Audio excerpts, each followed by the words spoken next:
La vérité derrière le conflit entre Rosie Perez et Jennifer Lopez. L'émission de sketch comique à succès de Fox, In Living Color, a donné naissance à de nombreux aspects culturels révolutionnaires. Entre son style de production et d'écriture innovant et le prestige de ses invités de marque, la vision de Keenan Avery Wayans a propulsé certaines de vos célébrités préférées au sommet de la hiérarchie, de Jim Carrey à Jamie Foxx, en passant par Rosie Perez et à nul autre que Jennifer Lopez. Lorsqu'elle s'est retrouvée sous les projecteurs de l'émission lors de sa troisième saison, Jennifer était encore inconnue et Rosie était une chorégraphe respectée mais relativement nouvelle qui avait été chargée de s'occuper des stars du show In Living Color, au sens figuré comme au sens propre. Enfin, presque, car elle a quand même failli en venir aux mains avec Gillo dans un parking. Salut à tous et bienvenue sur la chaîne qui dévoile la face cachée des célébrités. Aujourd'hui, nous plongeons dans l'univers de Rosie Perez et Jennifer Lopez. Alors, si vous êtes nouveau sur la chaîne, n'oubliez pas de vous abonner et d'activer la cloche de notification pour ne manquer aucune de nos prochaines vidéos. Rosie Perez et Jennifer Lopez étaient et sont encore deux des latinas les plus connues dans le monde du spectacle, dominant l'industrie du début à la fin des années 90. Bien que la célébrité de Jennifer ne se soit épanouie qu'après son interprétation dans le film autobiographique de 1997 Selena, avant que Jennifer ne soit la Jennifer d'aujourd'hui, elle était une adolescente au visage innocent qui poursuivait un rêve qu'elle aurait pu réaliser en auditionnant pour la troupe de danse du show In Living Color. Rosie Perez, quant à elle, était déjà devenue une chorégraphe, une danseuse et une actrice bien établie, apparaissant dans des films comme Do the Right Thing de Spike Lee. Et même avant cela, elle était l'une des danseuses les plus féroces de Soul Train. Vous savez, avant qu'elle ne soit virée pour avoir jeté une aile de poulet sur Don Cornelius. Ses mouvements agressifs et énergiques ont certainement permis à Rosie de se démarquer des autres et l'ont aidé à gagner en notoriété, ce qui lui a permis de décrocher un contrat dans la nouvelle comédie à sketch de Keenan Wayans, In Living Color, après que l'actrice et danseuse A.J. Johnson, la maman de Jodie dans le film Baby Boy, se soit retirée à la dernière minute en faveur d'un rôle principal aux côtés de Kid and Play dans leur film comique House Party. Il y a en fait plusieurs histoires sur la façon dont Rosie a obtenu son poste de chorégraphe dans l'émission, ainsi que plusieurs versions de la manière dont Jennifer a obtenu sa place, et nous allons d'ailleurs voir tout ça en détail dans la vidéo. Avec Rosie qui chorégraphie à présent les Fly Girls, les filles bougent à la perfection et Rosie ne laisse rien passer. Inutile de dire que Rosie mène la danse à la manière d'une dictatrice. Pas un dos, une jambe ou un doigt ne fait un mouvement de travers.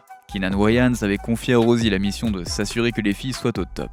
Et cela même si elle ne devait se produire qu'après le générique de l'émission et avant et après les coupures publicitaires. Le groupe composé à l'origine de Carrie Ann Inaba, Deirdre Lang, Carrie French, Lisa Todd, Michelle Morrison et Barbara Lopkin devait connaître chaque mouvement à la perfection et Rosie, qui avait des liens avec la scène de danse underground, savait exactement quelle méthode utiliser. Bien que Keenan ait préféré que la troupe offre l'énergie d'un MC Hammer, Rosie n'était pas du tout d'accord sur ce point. Elle dira d'ailleurs « Si tu veux un truc à la MC Hammer, alors va chercher MC Hammer ». Rosie n'était pas du genre facile. Son premier jour de travail en a fait les frais, à la fois pour les filles et pour elle-même. Sa méthode d'enseignement idéale est d'être très directe, et les filles n'étaient pas habituées à une telle agressivité. Cette attitude agressive provenait d'un endroit beaucoup plus profond que Rosie ne voulait admettre. On en apprendra davantage dans ses mémoires sortis en 2014, Manuel pour une vie imprévisible, comment j'ai survécu à ma sœur Renata et à ma folle de mère en gardant le sourire et en ayant des cheveux magnifiques. Et avant que vous ne posiez la question dans les commentaires, oui, c'est bien le titre entier de son livre. Elle y donne d'ailleurs davantage de détails sur sa carrière, sur ses relations et sur son éducation. Ainsi, le fait que Rosie ait pris pour cible le front du créateur de Soul Train, Don Cornelius, lorsqu'elle a jeté cette cuisse de poulet KFC, n'était pas un simple accès de colère, mais peut-être bien une colère mal placée, due à des années de mauvais traitements. Grandir avec une mère abusive, malade mentale qui a plus tard contracté le sida, se faire pincer et gifler par des religieuses pendant toute son enfance font partie d'une liste non exhaustive de ce qu'elle a enduré. Les jeunes années de Rosie étaient loin d'être parfaites, et bien qu'elle ait obtenu un diplôme universitaire en biochimie et qu'elle soit maintenant dans l'une des émissions les plus populaires de la Fox, les troubles profonds qui remontent à des années en arrière la rongeaient jusqu'à l'os. Et pourtant, la Rosie de Living Color était bien plus indulgente que la Rosie de Soul Train, et cela s'est remarqué lorsque Jennifer Lopez a débarqué comme une furie dans le bureau de Rosie afin d'en venir aux mains avec elle. Mais avant d'entrer dans le vif du sujet, revenons en 1991, le jour où Jennifer a auditionné pour l'émission. À cette époque, In Living Color était un show à succès qui a rassemblé des millions de téléspectateurs au cours de ses 2 premières saisons. Au moment de la troisième saison, des changements ont été apportés à l'ensemble de l'émission et le nombre de téléspectateurs, bien que supérieur à celui d'aujourd'hui, a commencé à diminuer. Certaines des filles d'origine ont été abandonnées comme des vieilles chaussettes et un nouveau lot de filles est arrivé. Parmi les plus de 700 personnes auditionnant, une Jennifer Lopez encore inconnue avec ses boucles naturelles se trouvait dans le lot, donnant le meilleur d'elle-même sur la scène. Les candidats devaient non seulement exécuter un mouvement chorégraphié par Rosie Perez, mais aussi chanter, et si vous avez vu la vidéo de l'audition originale de Jennifer, alors vous savez déjà comment ça s'est passé. Pour faire court, Jennifer était douée et elle a été choisie dans les 3 premiers choix de Rosie. Mais apparemment, elle n'était pas suffisamment douée aux yeux de Rosie qui lui a préféré Carla Garrido, alors âgée de 19 ans. Rosie assure qu'elle voulait personnellement Jennifer et qu'elle s'est battue pour sa place, mais c'est Keenan Ivory qui ne la sentait pas physiquement et qui ne voulait pas qu'elle gâche l'esthétique de sa troupe de danseuses. Et oui, vous avez bien entendu, selon Rosie, Keenan pensait que Jennifer était un peu trop grosse pour s'intégrer avec le reste de ses danseuses. Elle était donc à un hot dog de l'obésité et n'était pas une si bonne danseuse que ça. Bon, évidemment, tout ça est un peu exagéré. Enfin, peut-être pas pour la seconde partie. Selon Keenan, elle était plus grosse que les autres filles, carrément ringarde, et il n'avait pas l'intention de laisser une latina du Bronx au pied trapu gâcher ce pourquoi il avait travaillé. Il est difficile d'avoir la véritable version des faits, car selon Keenan, il aurait donné le choix aux autres filles de la troupe de voter pour la personne qu'elles souhaitaient avoir comme nouvelle collaboratrice de danse. Ce n'était évidemment pas J-Lo, mais pas si vite, car selon le producteur de l'émission Eric Gold, Keenan a tellement aimé Jennifer qu'il a ordonné à Eric de faire en sorte que la chaîne Fox mette Jennifer en attente pendant une année entière, jusqu'à ce qu'elle soit autorisée à faire partie de l'émission. Mais étant donné qu'une fois que Jennifer a finalement été acceptée dans l'émission et qu'elle a toujours été placée à l'arrière ou rarement vue, nous ne sommes pas sûrs de l'exactitude de ce dernier souvenir. Rosie et Keenan ont finalement choisi Carla Garrido, originaire de Los Angeles, via les vidéos d'audition que l'on peut retrouver sur internet. Et pourtant, lors de la diffusion de la troisième saison, nous avons vu Jennifer prendre sa place. C'est étrange, n'est-ce pas ?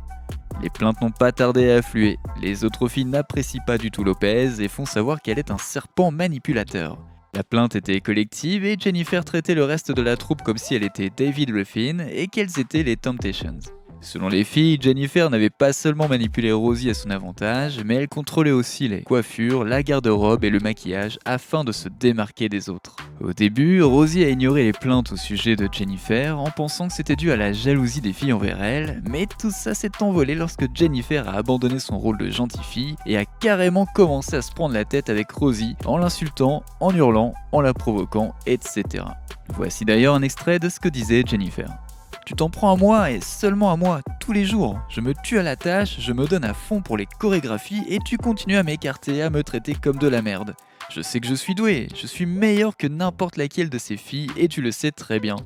Bon, évidemment, nous avons dû censurer certaines expressions, mais vous avez compris l'essentiel. Jennifer était loin de se douter que Rosie lui réservait exactement le même traitement qu'avec les autres filles, mais c'est Keenan qui a ordonné en plus à Rosie de la critiquer et de la retirer de certaines scènes s'il trouvait que Jennifer avait l'air un peu trop ronde cette semaine-là. Rosie avait déjà un sacré caractère, mais le fait de se faire provoquer par même pas la meilleure danseuse de la troupe, selon Keenan, était suffisant pour la pousser à bout. Les filles se livraient une véritable guerre et lorsque Jennifer a dit à Rosie de la retrouver dehors sur le parking, Rosie lui a dit qu'elle allait la tuer en se dirigeant vers ce même parking. Mais Keenan en personne s'interpose afin de mettre fin à leur dispute. Une autre des filles, Kellyanne Inaba, a quasiment confirmé la querelle entre les danseuses et Jennifer en donnant sa propre version des faits. Ce qui était triste, c'est qu'avant l'arrivée de Jennifer, il n'y avait aucune sorte de compétition. Nous étions 5 filles qui étaient toutes très heureuses de travailler. C'était quelque chose de nouveau, nous nous amusions beaucoup et il y avait une atmosphère familiale très forte. Jennifer et moi ne nous sommes jamais vraiment entendus. Elle a une forte personnalité qui rendait parfois les choses difficiles pour nous toutes, y compris pour elle-même. Elle n'hésite pas à faire ce qu'elle veut. Ce n'est pas trop mon style, mais j'ai toujours été impressionné de voir à quel point elle voulait certaines choses et comment elle allait se servir sans rien demander. Jennifer finit finalement par quitter In Living Color après seulement 2 saisons. Elle se lance dans la comédie, et si les gens ne connaissaient pas son nom pendant l'émission à sketch de la Fox, ils le connaissent depuis 1997. Elle s'est ensuite lancée dans la musique après son passage dans Selena, et nous savons tous comment ça s'est terminé. Aujourd'hui, elle est l'une des plus grandes célébrités du XXIe siècle, mais son conflit avec Rosie existe toujours, juste au moment où nous pensions que de l'eau avait coulé sous les ponts.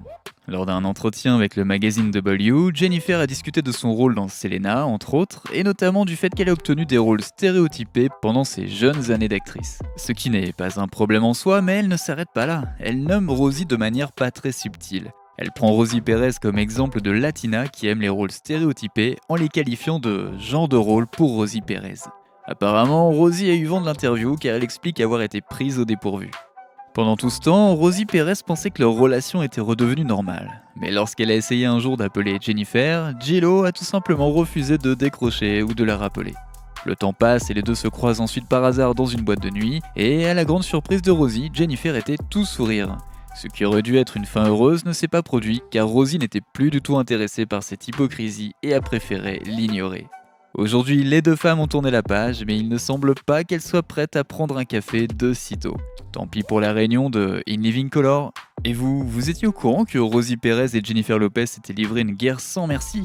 N'oubliez pas de laisser des commentaires pour partager avec nous votre avis et opinion sur toute cette histoire et peut-être nous apporter des idées neuves sur tout ça. N'oubliez pas de cliquer sur le bouton d'abonnement pour rester à jour sur toutes nos vidéos. À bientôt!